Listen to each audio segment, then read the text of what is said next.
Hello दोस्तों, welcome back to tech interview ninja. तो चलिए, हमारे लेक्चर 1 में हम बात करते हैं स्कूल के फंडामेंटल बेसिक क्वेश्चंस के बारे में। जैसे कि हमने लास्ट वीडियो में सिलेबस डिस्कस किया था कि ग्रुप हमने टॉपिक वाइज हमारे कैटेगराइज किया था कि हम इन वीडियोस आने वाली वीडियोस में इन टॉपिक्स के बारे में इंटरव्यू क्वेश्चंस डिस्कस करेंगे। तो हमारी जो पहली वीडियो है वो है बेसिक फंडामेंटल क्वेश्चंस पे। तो चलिए मूव ऑन करते हैं। हमारा जो पहला क्वेश्चन है, इसके अंदर हम बात कर रहे हैं difference between DBMS and RDBMS. DBMS means database management system and RDBMS stands for relational database management system. दोनों में एक बहुत ही माइनर सा फर्क है, दोनों ही हमारे यूज होते हैं डेटा को स्टोर करने के लिए। लेकिन जो डिफरेंस आता है वो ये आता है, जो हमारा डीबीएमएस होता है, डीबीएमएस हमारा फाइल्स को स्टोर करता है, डेटा को स्टोर करता है फाइल्स में। लेकिन जो आरडीबीएमएस होता है वो हमारा डेटा को स्टोर करता है इन द टेबल्स में, टेबल्स के अंदर, यानी रोज और कॉलम्स के फॉर्म में। सबसे जो मेजर डिफरेंस है वो यही आता है कि डेटा हमारा स्टोर हो रहा है but different kind of files में। इसमें फाइल्स में जा रहा है, उसमें टेबल फॉर्मेट में जा रहा है, रोज और कॉलम्स के फॉर्मेट में जा रहा है। दूसरी चीज, डीबीएमएस के अंदर हमारा कोई भी रिलेशनशिप नहीं बनता है, जबकि आरडीबीएमएस में हमारा टेबल्स के बीच में रिलेशन बनता है, कीज के थ्रू हम उनके बीच में रिलेशनशिप बना के चलते हैं। डीबीएमएस जो होता है हमारा थोड़ा लेस सिक्योर होता है, बट आरडीबीएमएस हमारा मोर सिक्योर होता है। और जो मेजर डिफरेंस है वो ये है कि डीबीएमएस कभी भी हमें नॉर्मलाइजेशन की फंक्शनैलिटी नहीं देता, जबकि आरडीबीएमएस जो होता है वो नॉर्मलाइजेशन के रूल्स को फॉलो करता है। नॉर्मलाइजेशन क्या होता है वो आगे आने वाले क्वेश्चन में भी हम कवर अप करेंगे, बट जो मेजर डिफरेंस है वो हमारे यही 4 हैं। आप इंटरव्यू में जाओगे तो बेसिक 4 डिफरेंस भी बोलोगे, then it's okay. First one, it store data जो डीबीएमएस होता है हमारा डेटा को स्टोर करता है फाइल्स में, आरडीबीएमएस स्टोर करता है टेबल्स के फॉर्म में, रोज एंड कॉलम्स के फॉर्म में। दूसरा, रिलेशनशिप हमारा जो होता है वो आरडीबीएमएस अलाउ करता है टेबल्स के बीच में, बट डीबीएमएस हमारा कोई रिलेशनशिप नहीं होता फाइल्स के बीच में। तीसरा, डीबीएमएस हमारा थोड़ा लेस सिक्योर होता है, जबकि आरडीबीएमएस हमारा मोर सिक्योर होता है। And the fourth one is normalization allowed होता है हमारा रिलेशन डेटाबेस में, बट डीबीएमएस हमारा कोई भी नॉर्मलाइजेशन अलाउड नहीं होता है। नेक्स्ट हमारा क्वेश्चन आता है व्हाट इज एसिड प्रॉपर्टी। तो जो एसिड प्रॉपर्टी होती है हमारी, बेसिकली हमारे गारंटीड करती है कि हमारा जो ट्रांजेक्शन हो रहा है वो सेफली हो और मोस्ट रिलायबल हो। दो मेन वर्ड जिसके अंदर आते हैं, safe and reliable transaction, which means कि जितने भी हमारा ट्रांजेक्शन हो रहा है डेटा का, प्रॉपर वे में हो एंड सेफली से हो। एसिड प्रॉपर्टी की फुल फॉर्म होती है, A stand for atomicity, C stand for consistency, I stand for isolation, D stand for durability. Atomicity, atomicity means हमारा जितना भी ट्रांजेक्शन है या तो वो कंप्लीट हो या फिर हो ही ना।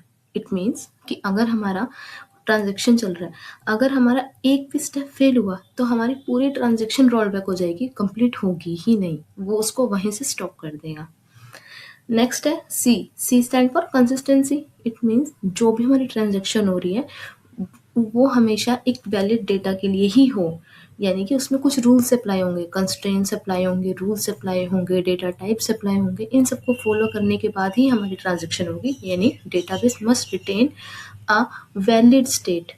उसके अंदर जितना भी डेटा जा रहा है एक वैलिड डेटा ही जा रहा है, ऐसे कोई भी डेटा नहीं जा रहा है। नेक्स्ट हमारा आई, आई स्टैंड फॉर आइसोलेशन, जिसके अंदर मल्टीपल ट्रांजेक्शन रन हो रही होंगी एक सेम टाइम पे, बट सारी ट्रांजेक्शन में ये होगा कि कोई भी एक सिंगल ट्रांजेक्शन दूसरी ट्रांजेक्शन को हमारी इफेक्ट नहीं कर रही होगी।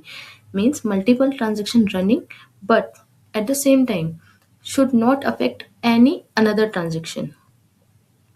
And last one is durability. Durability में once a transaction is committed it will remain same. अगर हमारी ट्रांजेक्शन कंप्लीट हो गई तो वो हमारी सेम होनी ही चाहिए, इवन इफ सिस्टम क्रैश भी हो जाए तब भी हमारी जो ट्रांजेक्शन कंप्लीट हुई है वो हमारी सेव हो जानी चाहिए। तो ये है हमारा एसिड प्रॉपर्टी। नेक्स्ट हमारा जो आता है वो हम बात करते हैं डेटाबेस की। डेटाबेस हमारा जनरली वही हो गया कि कलेक्शन होता है किसका, डेटा का, जो कि हमारा स्टोर होता है एक अप्रोप्रिएट मैनर के अंदर। उसके बाद हमारी बात आती है प्राइमरी की। प्राइमरी की बेसिकली हमारा जो होता है ये हमारा डेटा को यूनिकली आइडेंटिफाई करने के लिए यूज़ में आता है। जैसे कि अगर हमको एक टेबल दी गई है, उस टेबल के अंदर मैं चाहती हूँ कि हमारा सारा डेटा यूनिक हो, प्लस उसमें नल वैल्यूज ना जाए। फॉर एग्जांपल, एक एम्प्लॉय का अगर मैं रिकॉर्ड लेके चल रही हूँ, एम्प्लॉय नाम की टेबल है और उस एम्प्लॉय टेबल के अंदर मेरे जो मेन है वो आईडी है, आईडी के बिहाफ पे।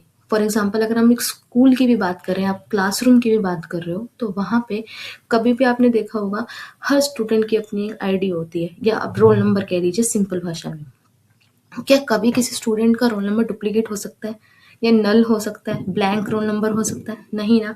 तो इसी तरीके से हमारा प्राइमरी ही वर्क करता है, जिसके अंदर हमारा एक मेन हम कॉलम लेके चलते हैं, जो ना तो हमारा डुप्लीकेट होगा, ना ही हम उसको नल क्रिएट कर सकते हैं, और वो हमेशा एक यूनिक ही होगा, उसमें कोई डुप्लीकेसी नहीं होगी, सो दैट हमारे डेटा को यूनिकली आइडेंटिफाई हम कर सके। तो प्राइमरी की हम किसको बना देंगे उस केस में? रोल नंबर को।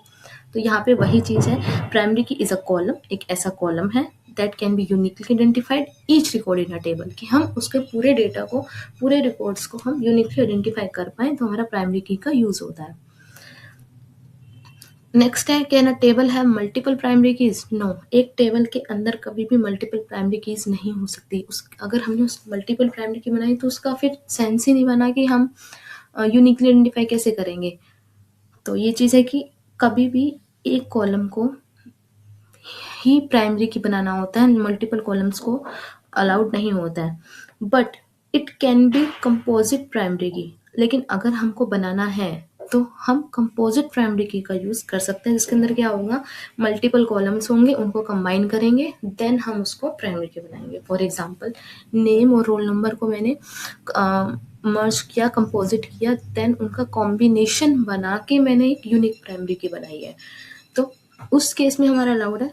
तो इंटरव्यू में एक चीज़ अक्सर पूछी जाती है कि कोई ऐसा सिनेरियो जिसके थ्रू हम प्राइमरी की मल्टीपल कॉलम्स में हम कर सकें, तो वो एक ही केस है जिसके अंदर हम कंपोजिट प्राइमरी की का यूज़ करेंगे, मल्टीपल कॉलम्स को कंबाइन करा के। अदरवाइज प्राइमरी की किसी भी टेबल के लिए एक ही होती है, multiple not allowed.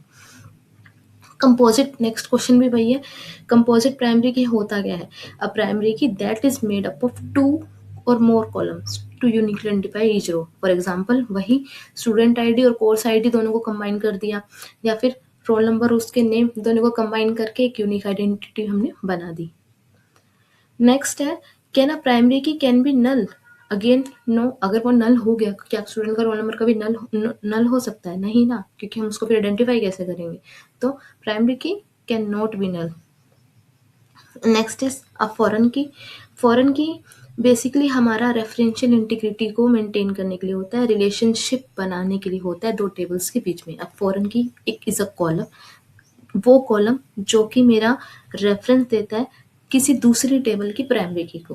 For example अगर एक है हमारी टेबल ए, दूसरी टेबल है बी, तो ए टेबल का कोई कॉलम बी टेबल की प्राइमरी की वाली कॉलम को रेफरेंस दे रहा होगा, सो दैट उन दोनों का हम रिलेशनशिप बना सकें।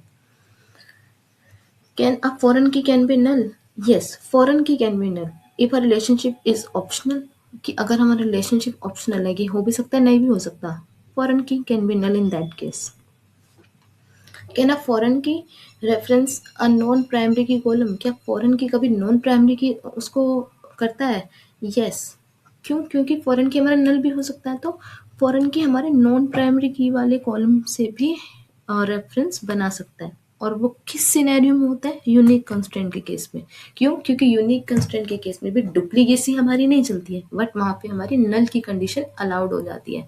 तो इसलिए फॉरेन की जो होता है वो हमारा नल भी हो सकता है, पहली चीज़। दूसरी चीज़, रेफरेंशियल इंटीग्रिटी, यानी रेफरेंस बनाने के लिए दूसरी टेबल की प्राइमरी की या यूनिक की, इन दोनों में से किसी से उठा के उनके साथ अपना रिलेशन बना दें। तो आपके 8, 9, 10 तीनों क्वेश्चन का आंसर यही है कि फॉरेन की हमारा जो होता है रेफरेंशियल इंटीग्रिटी के लिए काम आता है, जिसके अंदर हमारा एक टेबल का कॉलम दूसरी टेबल के प्राइमरी की को पिक करके उनका रिलेशनशिप बनाता है। नल हमारा हो सकता है, लेकिन इन केस अगर हमारा वहाँ पे प्राइमरी की का हम नहीं उठाना चाह रहे हैं, दूसरा कोई कॉलम लेना चाह रहे हैं, तो वो कॉलम हमारा यूनिक होना चाहिए, उस केस में भी हम उसको ले सकते हैं। तो ये था हमारे फर्स्ट 10 क्वेश्चंस। नेक्स्ट हमारे पास है, what is referential integrity? Referential integrity basically हमने प्राइमरी की फॉरेन की के केस में भी हमने बात किया था पिछले क्वेश्चंस में, कि रेफरेंशियल इंटीग्रिटी को मेंटेन करने के लिए हमारी फॉरेन की का यूज़ करते हैं। तो रेफरेंशियल इंटीग्रिटी का बेसिक जो है मीन्स वो यही है कि हमारा जो रिलेशनशिप मेंटेन हो रहा है बिटवीन द टू टेबल्स, वो हमारा एक वैलिड स्टेट में रहे। इट मीन्स फॉर एग्जाम्पल अगर मैंने मान लो कि एक ऑर्डर टेबल ली, ठीक है, एक मेरे पास कस्टमर टेबल है, ऑब्वियस सी बात है कि जो भी मेरा ऑर्डर रहेगा वो किसी ना किसी कस्टमर के लिए ही रहेगा। तो ऑर्डर की जो कस्टमर आईडी है जिसका मैंने लिंक कराया है फॉरेन की के थ्रू कस्टमर की कस्टमर आईडी से, कस्टमर टेबल की कस्टमर आईडी प्राइमरी की है, उसको मैंने उठाया और उसको मैंने लिंक कराया ऑर्डर टेबल के अंदर जो मेरी कस्टमर आईडी है उससे फॉरेन की का यूज करके। तो इन केस मैंने ऑर्डर वाले टेबल में कोई ऐसी कस्टमर आईडी डाल दी जो कि मेरी एक्चुअल में कस्टमर आईडी है ही नहीं, तो उस केस में मेरा जो रिलेशनशिप बना वो वैलिड नहीं बना। तो यहाँ आके मेरी रेफरेंशियल इंटीग्रिटी डिस्ट्रॉय हो जाती है। तो रेफरेंशियल इंटीग्रिटी वही कहती है कि जो भी मैंने रिलेशनशिप बनाया एक वैलिड स्टेट में मेरा जाए, ताकि जो डेटा मेरा मेन टेबल के अंदर है, पेरेंट टेबल के अंदर पड़ा है, उसी के कॉरस्पॉन्डिंग ही मेरा दूसरे टेबल जिसके अंदर मेरी फॉरेन की पड़ी है वो एग्जिस्ट करे। ऐसे नहीं कि कोई भी हमने आईडी उठा के डाल दी, मैच करा दिया, तो वहाँ पे तो मेरा सिनेरियो फेल हो जाएगा। रेफरेंशियल इंटीग्रिटी का बेसिक जो सिनेरियो है वो यही है कि it ensure that the relationship between table remain in valid state. Next है what happen when the parent record is deleted. Again the same thing is happening here कि जब मैंने पेरेंट टेबल को ही डिलीट कर दिया, यानी मैंने कस्टमर टेबल की कस्टमर आईडी को ही डिलीट कर दी, then what about the order table. तो उस केस में हमारा वही आ जाएगा कि एक मतलब हमारा मैसेज आ जाएगा कि restriction is present here, you can't delete this main parent table. क्यों? क्योंकि वहाँ पे हमारा चाइल्ड नोड जो है वो हमारा प्रेजेंट है। डिलीट या फिर हमारा वो आएगा कि आप पहले चाइल्ड को भी डिलीट कीजिए, after that your parent will be deleted. या फिर सेकंड चीज, आप अपनी फॉरेन की को नल सेट कीजिए, डिफॉल्ट वैल्यू पे सेट कीजिए, उस केस में फिर हमारा हम उसको पेरेंट को डिलीट कर पाएंगे। But is on delete cascade. On delete cascade में क्या होता है, जब कभी हमारा कोई पेरेंट रिकॉर्ड डिलीट हो रहा होता है ना, तो उस केस में जितने भी उसके चाइल्ड होंगे वो सब ऑटोमेटिकली डिलीट हो जाने चाहिए। अगर मैंने ऑन डिलीट कैस्केड लगाया है तो उस केस में मैंने प्राइमरी की यानी कस्टमर आईडी डिलीट की, जितने भी हमारे उससे लिंकिंग चाइल्ड नोड होंगे वो सब ऑटोमेटिक डिलीट हो जाएंगे। नेक्स्ट आता है what is the difference between candidate की एंड प्राइमरी की। प्राइमरी की और कैंडिडेट की के बारे में ऑलरेडी हम बात कर चुके हैं। प्राइमरी की जिसके अंदर वही एक कॉलम होगा सिलेक्टेड जिसके अंदर हमारा यूनिक होना चाहिए, नॉट नल होना चाहिए। Candidate key a column that can be uniquely identify each row. दोनों के अंदर वही है कि यूनिकली आइडेंटिफाई है। But what is the difference between two, जब दोनों में ही हमारा यूनिकली चल रहा है, कैंडिडेट में भी प्राइमरी में, तो डिफरेंस कहाँ है? डिफरेंस यही है, एक टेबल के अंदर हमारी एक ही प्राइमरी की अलाउड है, एक टेबल के अंदर मल्टीपल कैंडिडेट कीज हमारी अलाउड होती हैं। बस यही एक बेसिक डिफरेंस है इन दोनों के बीच में। What is the difference between integer and big integer. Big int stand पर बिग इंटीजर। नाम से ही पता लग रहा है, इंटीजर साइज छोटा है, 4 बाइट का होता है। बिग इंटीजर बड़ा साइज का होता है, 8 बाइट्स का होता है। अगर हमारा जो है वैल्यूज छोटे रेंज में है, फॉर एग्जांपल 2, 4, 10 छोटे रेंज की वैल्यूज है, तो हम इंटीजर का यूज करेंगे। लेकिन अगर हमारी लार्ज नंबर ऑफ वैल्यूज है तो उस केस में हमारा बिग इंटीजर की वैल्यू हम यूज करेंगे। फॉर एग्जांपल जनरली जो आईडीज होती है ना, बड़ी बड़ी आईडीज हम पिक करते हैं, तो उस केस में हमारा बिग इंटीजर का हम यूज कर लेते हैं। Same character and var character, char and var char, दोनों में यही है। एक चीज और यहाँ पे आप नोटिस करना, जब भी हमारा वेर कैर इस तरीके से वेर आएगा तो मतलब वहां पे हमारी लेंथ वेरिएबल चलेगी। तो कैरेक्टर और वेर कैर में डिफरेंस ये है कि कैर की लेंथ फिक्स होती है, वेर कैर की लेंथ जो होती है वो वेरिएबल होती है। लेकिन जो कैर होता है उसको हम इजीली एक्सेस कर सकते हैं, बट जो वेरकर होता है उसका थोड़ा सा एक्सेसिबिलिटी जो होता है वो हमारा टफ रह जाता है, क्योंकि उसके अंदर डेटा जो स्टोर होता है ना वो अपना साइज इंक्रीज करता रहता है based on the data. Size जो होगा मेमोरी का ना वो हमारा इंक्रीज हो जाता है अगर हमारा लेंथ उसकी ज़्यादा हो रही है, तो क्योंकि वो वेरिएबल लेंथ में अपने अकॉर्डिंग उस साइज को फिट करता है। What is text data type. Text data type basically use to store very large data, जैसे कि हमारे आर्टिकल्स हो गए, डिस्क्रिप्शन हो गए, कमेंट्स हो गए, तो उस केस में हमारा हम टेक्स्ट डेटा टाइप को यूज कर सकते हैं। बीच में एक क्वेश्चन हमारा रह गया 17, when should use char and instead of var char, कि हम कब कैर का यूज करेंगे कब वेर कैर का यूज करेंगे। अगेन वही कि जब हमको पता है कि हमारी जो लेंथ है एक फिक्स अमाउंट की है। फॉर एग्जाम्पल अगर मैं बात करूँ जेंडर की, अगर मैं बात करूँ या पिन कोड की मैं बात करूँ, एक फिक्स डिजिट के होंगे ये, जेंडर के अंदर फीमेल है या मेल है, तो हम सिर्फ जी या एफ लगा रहे हैं, तो हमें पता है कि हमारे यहाँ पे एक ही कैरेक्टर आएगा। पिन कोड है हमारे एक फिक्स नंबर का है, आधार नंबर एक फिक्स नंबर का है, हम वहाँ पे कैरेक्टर का यूज़ करते हैं। आधार नंबर तो खैर एक अलग चीज़ हो गई, बट हाँ, जब कभी हमें पता है कि हमारा एक फिक्स कैरेक्टर की हम बात कर रहे हैं, तो हम कैर यूज़ करेंगे। अगर हमारी लेंथ ऑब्वियसली चेंज हो रही है, सिटी है, स्टेट है, तो हम वहाँ वेर कैर की बात कर सकते हैं कि इतने भी हो सकते हैं और इतना भी हो सकता है। नेक्स्ट है what is data type. Data type again जब हमको डेट फॉर्मेट्स को स्टोर करना है, ईयर मंथ डेट, इस फॉर्मेट की हम बात कर रहे हैं, तो उस केस में हमारा डेट आता है। नेक्स्ट है date and date time.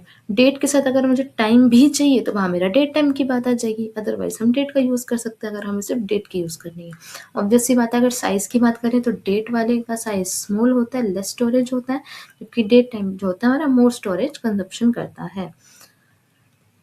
Next question is what is the difference between DML, DDL, TCL and TCL।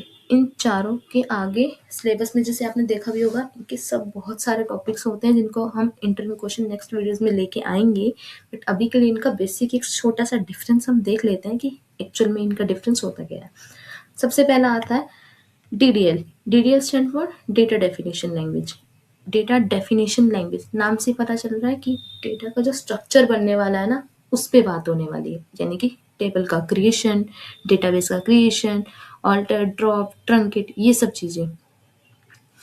Basically इसके अंदर 4 कमांड्स मेजरली याद रखनी है DDL के अंदर: create, drop, alter, truncate. Next आता है DML, डेटा मैनिपुलेशन लैंग्वेज। नाम से पता लग रहा है मैनिपुलेट करना, डेटा को अपडेट करना, उसके अंदर इंसर्ट करना वैल्यूज, डिलीट करना, सेलेक्ट क्वेरी चलाना। तो DML में हमारी जो बेसिक कमांड्स आएंगी वो भी 4 है: insert, update, select and delete. Next है DCL, जो कि हमारा परमिशन रिलेटेड कमांड्स को स्टोर करता है। बेसिकली इसके अंदर 2 हैं, ग्रांट एंड रिवोक। इन सब के बारे में डिटेल में हम नेक्स्ट क्वेश्चंस में देखेंगे, बट अभी के लिए मैं जस्ट इन चारों का डिफरेंस पे फोकस कर रही हूँ। TCL transaction commands, transaction related command जैसे कि commit, rollback, save point. What is an alias in SQL। Aliasing basically जिसके अंदर हम किसी भी टेबल को, किसी भी कॉलम को एक टेम्परेरी बेसिस का नाम दे देते हैं। जैसे कि अगर मेरी किसी टेबल का नाम है, किसी कॉलम का नाम है, एम्प्लॉय टेबल है, एम्प्लॉय टेबल के अंदर मेरे पास एक नाम है एम्प्लॉय नेम, बड़ा सा नाम है, ठीक है। तो मैं चाह रही हूँ जब कभी मैं बड़ी बड़ी जैसे आप कंपनीज में जाओगे, वहाँ पे आप जब जॉइंस की कंडीशन लगाओगे ना, तो बार बार कॉलम नेम और ये सब लिखना बहुत टफ माना जाता है। तो इसलिए जनरल लोग क्या करते हैं, उसके आगे एक छोटा सा उसका कीवर्ड या अलाइसिंग नेम डाल देते हैं, शॉर्ट नेम जिसको बोलते हैं, ताकि उस टेम्परेरी बेसिस पे उस पर्टिकुलर सिनेरियो के केस में वो उस नाम को यूज़ करके अपनी जॉइंस की कंडीशन में लिख लें, ताकि बार बार आपको क्वेरी के अंदर बड़ा वाला नाम ना लिखना पड़े। जैसे कि अगर मैं बात करूँ, एक एम्प्लॉय टेबल है, उसके अंदर एम्प्लॉय नेम नाम का एक कॉलम है, तो जब मैं उसको आगे यूज़ कर रही हूँ, like select star from employee name, select employee name from employee, कि मुझे एम्प्लॉय नेम लेना है फ्रॉम एम्प्लॉय टेबल से, तो मैं क्या करूँगी, एम्प्लॉय नेम बार बार लिखने से अच्छा क्या करूँगी, उसको EP लिख सकती हूँ, या EP EMPN लिख देती हूँ, कि छोटा सा नाम लिख दिया, अब मैं जब भी रहूँगी EMP करके उसको मैं यूज़ कर लूँगी। ऐसे ही कॉलम को भी यूज़ कर सकते हैं, टेबल की भी एलियासिंग होती है। What is not null constraint? Not null constraint prevent a column for storing null values. Not null नाम से पता लग रहा है कि जिसके अंदर हम null values नहीं दे सकते हैं। अब यहाँ पे हमारे 3 डिफरेंस बेसिकली हो चुके हैं। पहला प्राइमरी की, यूनिक की, दूसरा नॉट नल। प्राइमरी की जिसके अंदर ना तो नल ना ही हमारा डुप्लीकेट, यूनिक नल हो सकता है, डुप्लीकेट नहीं होगा, नॉट नल जिसके अंदर नल नहीं होगा, डुप्लीकेट हो सकता है। नेक्स्ट क्वेश्चन भी वही है, can a column can be both primary की एंड नॉट नल। किसी कॉलम में प्राइमरी की और नॉट नल दोनों हो सकते हैं। यस, प्राइमरी की ऑटोमेटिकली इंक्लूड करता है भाई हमारे यूनिक को, नॉट नल को, तो वही चीज़ है। तो difference between null and empty string, null और एम्प्टी स्ट्रिंग में क्या डिफरेंस है? नल मतलब कोई वैल्यू नहीं, बट अगर कोई स्ट्रिंग एम्प्टी है दैट मीन्स उसके अंदर एक ब्लैंक वैल्यू है। ये मोस्ट इंपॉर्टेंट क्वेश्चन है, दिखने में बहुत छोटा है बट अक्सर इसमें लोग कंफ्यूज हो जाते हैं जब उससे इंटरव्यू टाइम पे पूछा जाता है। नल और एम्प्टी स्ट्रिंग मीन्स, नल मीन्स कोई वैल्यू नहीं, अननोन डेटा, लेकिन एम्प्टी स्ट्रिंग के केस में एक ब्लैंक वैल्यू एग्जिस्ट करती है, non but empty. What is distinct keyword? Distinct keyword में क्या होता है? बेसिकली डिस्टिंक्ट नाम में पता चल रहा है कि डुप्लीकेट नहीं होने चाहिए, जस्ट यूनिक और डिस्टिंक्ट वर्ड्स हमें आउटपुट ला के दे दो। डिस्टिंक्ट एक कीवर्ड है जिसका हम यूज करते हैं, select distinct name from employ, something like that. What is unique constraint? Unique constraint का बेसिकली जो होता है ना, वही आ गया कि जितने भी वैल्यूज हैं यूनिक हो, prevent duplicates but allow null, simple language. What is the difference between unique and primary key? पहले ही बता चुकी हूँ कि यूनिक और प्राइमरी की में वही चीज़ है, प्राइमरी की यूनिक होना चाहिए प्लस नल होना चाहिए, बट यूनिक के केस में ओनली यूनिक, नल अलाउड होता है। Can unique column constraint can null value? Of course yes. What is the default constraint? Assign a value automatically when no value is provided. Default means कि अगर मैंने कोई value pass नहीं की, then default अगर मैंने यूज कर रखा है तो उस केस में वो वैल्यू हमारी ऑटोमेटिकली आके फिल हो जाएगी। फॉर एग्जांपल, अगर कोई कॉलम है उसके अंदर मैंने कुछ भी आउटपुट मैंने वैल्यूज इंसर्ट कराई और मैंने वहां लिख रखा है कि अगर यहाँ पे ट्रू फॉल्स इस तरीके से मैंने कुछ ना कुछ वहाँ पे इंसर्शन कराया डेटा का। इन केस अगर मैंने किसी भी रो के लिए कोई डेटा इंसर्ट नहीं किया, उस केस में मैंने लगा रखा है कि डिफॉल्ट उसको वो फॉल्स ही सेट करेगा, तो वहाँ पे वो ऑटोमेटिकली फॉल्स आ जाएगा। नेक्स्ट बात करते हैं चेक कंस्ट्रेंट की। चेक कंस्ट्रेंट बेसिकली क्या करता है? हमारा इंश्योर करता है कि जो भी हमारा डेटा गया है वो सेव होने से पहले एक पर्टिकुलर कंडीशन को सेटिस्फाई करे। फॉर एग्जाम्पल कि अगर मैंने कोई फ़ोन नंबर डालना है, ठीक है, तो मेरा फ़ोन नंबर 10 डिजिट का ही होना चाहिए, तो वो उसको पहले इंश्योर करा लेगा कि हाँ जो उसकी लेंथ हो वो 10 डिजिट की ही हो। या फिर कोई एम्प्लॉय है या फिर कोई पर्सन है, उसको ये एक्सेस कराने के लिए उसकी एज ग्रेटर देन 18 ही होनी चाहिए, तो वो चेक कंस्ट्रेंट है कि उसकी जो कंडीशन है वो पहले सेटिस्फाई होनी चाहिए, then data is going to be saved.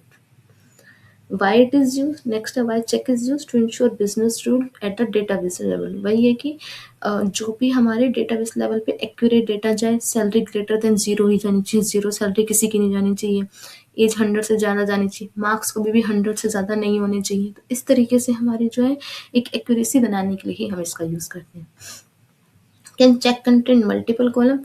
Yes, but इस केस में हम एंड या और ऑपरेटर का यूज करेंगे, तब जाके हमारा चेक लगेगा।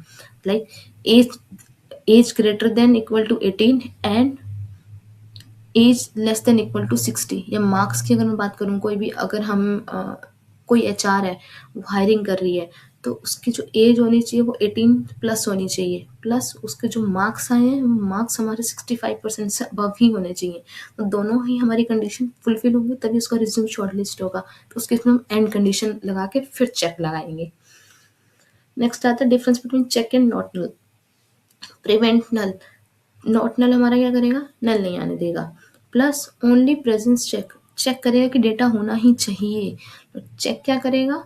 जो चेक है हमारा वो एक कंडीशन को वैलिडेट करेगा, उसके रूल को चेक करेगा, उसको नल है कि नहीं इस चीज से मतलब नहीं है, उसके अंदर मेन चीज क्या आ रही है? कंडीशन, रूल्स, ये सब चीजें आ रही है। बट हमारा नॉट नल डेटा की प्रेजेंस को चेक करेगा कि हाँ डेटा होना ही चाहिए। When is default value applied? Default value basically again वही चीज, कॉलम वैल्यू नहीं दी गई है at insertion time, then we can set the default value. Can default value be used with null? Yes, if null is explicitly inserted, default is not used, but default is applied only when value is omitted.